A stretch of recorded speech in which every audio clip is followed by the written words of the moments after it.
Corporate finance practice problem using Excel. Present value calculation to estimate stock returns and stock sale. Get ready, it's time to take your chance with corporate finance. Here we are in our Excel worksheet. If you have access to the Excel worksheet and would like to follow along, note we are in the practice tab as opposed to the example tab. The example tab in essence being an answer key. We're going to have the information on the left-hand side, put that into the blue area on the right-hand side, doing this problem a few different ways. 1 being the mathematical formula, 2 with the use of Excel functions, and 3 with the tables, ending it off with the table time. So we're going to go back over here, a little bit more complex of a scenario than we've seen in the past. We're imagining that we have an estimated investments that we're going to be taking place, possibly in something like stocks, and imagining that after year 1, year 2, and year 3, we will get a return, possibly in the form of dividends on the return, and then we're going to sell the investment at the end of year 3, and then imagine we're going to get a return of the 1,055 on that. A little bit more complex of a scenario then, because now we're planning to put money in, but we do not have a standard set of return on it. Therefore, we can't really use an annuity type of calculation, but rather have to use a present value of 1 type of calculation. This is common for more complex type of scenarios, and we want to have the concepts down between what an annuity is, what a factor of 1 kind of situation is, and then how we could use them to do more complex scenarios that might not have a standard amount of payments, and so that's what we will do here. So each one of these we can bring back basically using a present value of 1. If after 1 year we think we're going to get a return of $100.34, and then we can bring that to the present dollar amount using present value of 1 calculation. Year 2, 11, 10, 47, and year 3, 116, 21. Again, those not being even, therefore, we can bring them back to the current day using present value of 1 factors, and then the sale happening after year 3 also could be brought back using present value of 1 type of calculations. Note that you also might estimate this if you were trying to think out into the future. These 3 amounts, you might try to average them and say something like, I don't know what the return will be in terms of the return for dividends or something like that, or interest, or it depends on the type of investment, but I can average what it would be, and if it was standardized instead of different amounts here, then I can basically use an annuity possibly for the 3-year type of format to bring it back a little bit more simply, and then use the present value of 1 for this last item here. But because they're all different and distinct, we'll have to break them out. Now we'll do that mathematically first, but it's probably the most common way that we would do that would be with the Excel calculations in practice. That would be the easiest way to do that, and we'll do that on the second one here. So we'll do the mathematical calculations a little bit more quickly because we have seen these in the past. Here is our formula. We're going to put this into our Excel worksheet type of format. Future value times 1 over 1 plus r to the n, or you could think about it as f future value over 1 plus r to the n. We're going to break that out up top with this first payment. So we're focusing in here. I'll go ahead and highlight that. I'll make that green. That's the one we're focused on, the green one. So in the outer column, then I'm going to be picking up the future value, which is the 134. And then I'm going to be looking at the 1 plus r to the n here. I'm going to start with 1 here. So we're going to say 1, and then r is going to be equal to the rate, which is a yearly rate at this point, the 10%. Percentifying that cell, home tab numbers group percentified it, then home tab font group underlined it. Then we'll add these two up, equals the sum of those two. Percentify that cell, home tab numbers percentify. And then we're going to have to take it to the power of, now we're at this point, n, which is the number of periods at this point, which is just 1 for the first one, because this is going to be 1 year out. So we'll take it to the power of n. So we're going to say this is going to be equal to that shift 6 to the power of n, or 1. We get the 110. If we add the decimals, add in a few decimals, nothing there, but just to keep it in the standard format. Then we're going to underline home tab font group, underline here, and that then will be the final calculation. We have the numerator and the denominator in one number, so we'll take the numerator and divide it by the denominator as we do. So we'll then say the home tab numbers group, add a few decimals there to make it a bit more exact. If I was to look this up on the table then, which we'll do in the final part, it would be this number divided by this 100.31. That's how we would construct the table, this going out more than 4 digits, the table being limited once we look at it to 4 digits. So here we have the first one, bringing that 100 back, we get the 9121 about. I'm going to then make this, let's yellowify that, or let's make it there, and then let's make this the green one now. So that's going to be the second one, which we'll have to do the present value of 1. I'll do this fairly quickly here. Present value of 1 is going to be this item. Then the 1 plus R to the N is going to be 1, and then R is going to be the 10%. We'll percentify that, home tab, numbers, percentify, underline, home tab, font group, underline, summing it up using the trusty sum function equals the SUM of those two items. And then we can percentify that, home tab, numbers, percentify, 110, taking it to the power of N, that being the number of periods, now 2, because we're talking 2 years out now, because we're doing this one 2 years out. This is the return we're getting, either investment in terms of dividends or interest or something like that. So this is going to be equal then to the 110 to the caret shift 6 of 2. And there we have it, adding some decimals in case we need to. Home tab, numbers, decimal. So there we have that, underline here, home tab, font group, underline.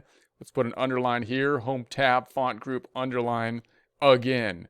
Then we'll do the good old division problem. This is going to be the 110.47 divided by this number. There we have it. Let's add a few decimals there. Home tab, numbers, more decimals.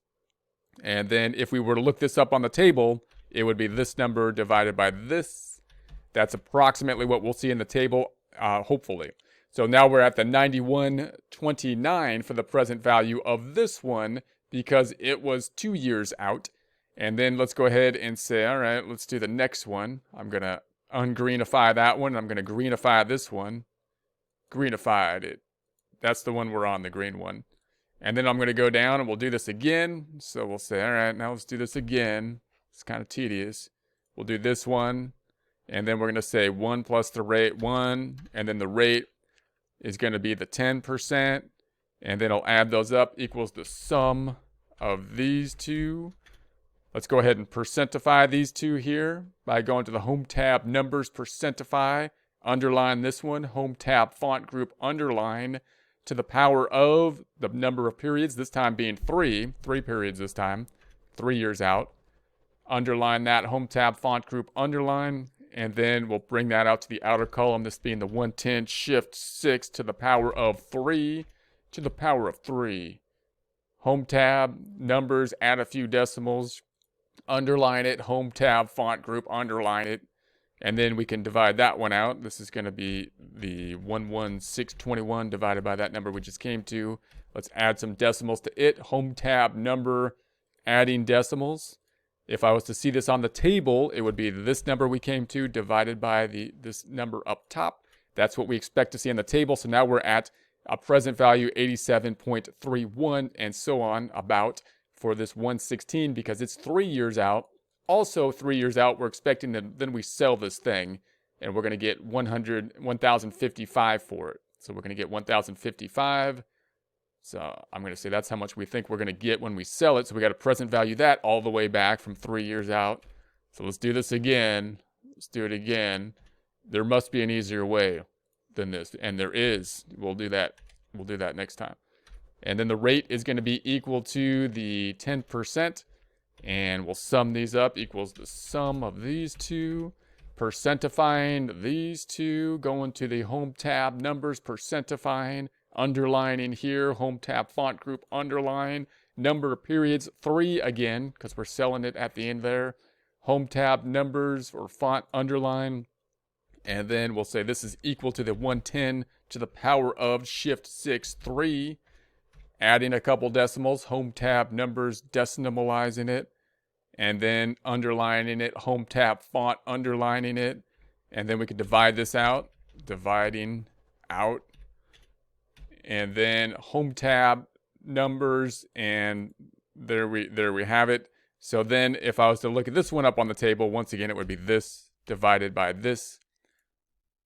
That's what we expect to see on the table. Same number, of course, because it's 3 years out. So this we would expect to be the value of the 155 is going to be present valued, bringing it back 3 years, the 792.63 about. So the total that we expect then is going to be equal to this number from the first one plus the second payment return, interest or dividend, plus the third year payment or dividend return, plus what we're going to get back when we sell the stock at present values. So that comes out to the 1,062. So that we can kind of compare that now. We could say that's what we think we're going to get basically on the return of this investment. Let's do this another way. We can do it a little bit more easily now and say, let's do it with just like the Excel formulas. We'll just do present value formulas. This would be useful also to just kind of see like in a table, if you made basically something that would just show the years, like the years we're going to show here, and then the present value factor we could show, right? But we'll do it, one by one as we've seen them before. So we'll just do our present value calculations for the year 1 out, year 2 out, year 3 out, and this also being year 3 out using our good old Excel function. So present value, PV, and we could select that item, is going to be the rate, 10%. It's a yearly rate, so we don't have to divide that by 12 or anything, comma, number of payments or periods is going to be 1, which I'm just going to manually put in here because the 1 is going to be over here. I didn't put it in another cell, so we'll just put manually 1 period out because this is the first interest or dividend. Payment, we don't have one because this is not an annuity, but rather a present value of 1, and then we'll pick up that amount of the 134, bringing that back. There's the 91 again. Double clicking on that, I'm going to put a negative before the first number, so there we have it. Now we'll do the second one. You can see, note also that if I had this in my data table over here and I simply copied it down, I'd have to put an absolute reference here on the 10%. Then I can use my autofill to copy it down, and you can see I could do this quite quickly if I set up a nice Excel worksheet to do it. But I'm going to do them all individually here, so we can see them, calculated individually. So this is going to be another one. This is going to be the present value. Double clicking on this one. This time the rate, once again, 10%, comma. The number of periods is going to be 2, because this is how much we're going to get 2 years out. This 110.47 for interest or dividends or something like that, comma, comma, because it's not going to be a payment, but we just want the future value, that being the 110.47, and enter. Let's make it a positive number by double-clicking on it, putting a negative sign before the P. There we have it. So there's the 91.29. There's the 91.30 about. Let's do it again for the third one. So this is the third dividend or interest we're expecting to get on this investment. So this is going to be equal to the present value. Again, present value another time. The rate, 10%, comma. The number of periods, now 3. I'm going to manually put that in there, 3 years out, comma, comma, because we're not using a payment, not being an annuity. We're going to pick the future value now of the 116.21. Let's put a negative in front of the P and then enter. So there's the 87.31, which matches that 87.31. And now let's do the last one, which is going to be what we sell it for after the 3 years again. So this is going to be equal to the present value, double clicking the PV thing. It's going to be the 10%, comma, number of periods, now 3 again, comma, payment, nothing, comma. Future value is going to be that 1,055. We're bringing it back. We're going to put a negative before the P to flip the sign, and there we have it. There's the 792.64, matching then the 792.64 about down here. And if we just sum these up then, I'm going to use the trusty sum function, even though they're not right next to each other. Trusty sum. There we have it. We just sum that up. And just note that if using basically a table where you had the years that were going to be out here, then you can put these present values a little bit even quicker in there using the autofill if you have everything set up correctly. But this 1,062.46, that should add up to this 1,062.46, same number down there. Let's do it again, this time with the tables. So we'll do it with the tables this time, table time. And so we'll pick up the first one is going to be that 134. And then from the table, we want to have then the 10% 1 year out. So I can actually find the table, just pick up the proper table, 10% 1 period out, 0.9091, 0.9091, 0.9091, 0.9091. And then we're going to say this is equal to that times that. And there's the 91.22. Then the second one is going to be equal to this 110.47 2 years out. So now we're looking table time, 10% 2 years out, 10%, 10%, 10 and 2. 0.8264, 0.8264, 0.8264, 0.8264, 0.8264, 0.8264. Multiplying that, this times that, there's the 9129, a little bit different due to rounding. Notice it's going 4 digits out here, but close enough. And then, well, normally for decision-making purposes. And then we're going to say the third one here for year 3. Now we're looking table time, 10% 3 years out, 10% 3, 10 and 3, 10 and 3. It's going to be the 0.9151. 0.9151, 0.9151, 0.9151, 0.9151, 0.9151.